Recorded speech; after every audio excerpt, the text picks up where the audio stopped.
তো টক্সিক প্যারেন্টিংয়ের আরেকটা toxic parent তোমার কিভাবে বুঝবে যে তোমার বাড়িতে সকাল থেকে রাত অবধি তোমার তুলনা হচ্ছে, তুমি যতই যা ভালো করো তার কোনো প্রশংসা নেই, তুমি বাড়ির জন্য যা প্রাণপাত করে দিয়ে কাজ করলেও তোমার কোনো প্রশংসা নেই, কিন্তু ওই কোন আত্মীয়র কোন ছেলে মেয়ে তার ছেলে মেয়ের প্রশংসা করে ভুয়ো প্রশংসা করে ফোন করে বলছে এই ওই সেইটা নিয়ে তোমাকে সকাল থেকে বলবে, কারণ সেই টক্সিক বাবা মা বা বাবা যেই হোক, টক্সিক তো দুজনেই হতে পারে, টক্সিক যে কোনো মানুষ হতে পারে, তারা ওই বাইরের লোক বলছে এই ওই সেইটাই ভীষণ নাচানাচি করে। হ্যাঁ, এবার কিছু টক্সিক আত্মীয় রয়েছে যেগুলো এই ব্যাপারটায় আরও হাওয়া দেয়, ধুলো, যে আমরা যেন ভালো থাকি আর তাদের বাড়িতে যেন আগুন লেগে যায়। হ্যাঁ, এই যে আগুন লাগানোর একটা চেষ্টা,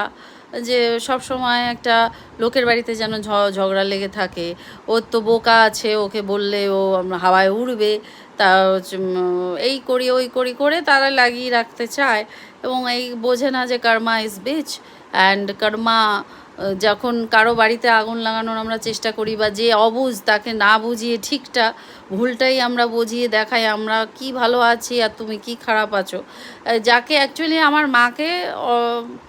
আমার কিছু খুব ভালো আত্মীয় স্বজন যারা মানে মায়েরই কি আর বলবো, যাই হোক মায়ের পক্ষ থেকে তো আছে যারা আত্মীয় স্বজন খুব বোঝায় এইটা, তারা খুব ভালো চায় নাকি আমার মায়ের মানে বাবার, তারা মানে কি অত মানে তাদের বা ফ্যামিলির দিকের এত প্রশংসা করে আমার মা ভাবে, আর আমার মা কি আমি যাই করছি সেগুলো বলছে না, আমি ঘুরতে নিয়ে যাচ্ছি, আমি আমার হাজব্যান্ড, হ্যাঁ কোথাও ঘুরতে গেলে আমি হাজব্যান্ডের পায়ে পড়ে বলি মাকে একটু নিয়ে চলো, হ্যাঁ, কারণ আমার হাজব্যান্ড তো থার্ড পারসন, আমার হাজব্যান্ড কিন্তু প্রথমে বিয়ে করেছে থেকেই আমাকে বলে দিয়েছে যে তোমার মা কিন্তু ঠিক নয়, হ্যাঁ, তুমি ওনার প্রেজেন্সে উনি তোমার সাথে হিংসা করে, বা আমি বুঝেছি সেটা বিয়ের পরে অনেকটাই, যে আমি হাজব্যান্ডের সাথে ঘুরতে গেছি, আমি জীবনে বিয়ের আগে ঘুরতে যাইনি, এবার ঘুরতে গেছিলাম বলে আমার মায়ের যা রিয়াকশান, আমি ভাবছি এটা নিজের মা এরম ডাইনি স্বরূপ আচরণ করতে পারে, কিন্তু তাকে বাঁচানোর জন্য আজকে দেখো এখানে পড়ে রয়েছি, ওষুধ খেলো কি না, প্রেশার কি হলো, কারণ আমি মানুষ, ওই বাবার রক্ত, আমি তো ওরমভাবে মেরে ফেলতে পারবো না, কেন মেরে ফেলবো বা কেন, যার কার্মা তাকে সেটা ভগবান দেখবে, আমি কেন করব, আমার তো এটা করার না, কিন্তু সেই মানুষটা আমার সাথে,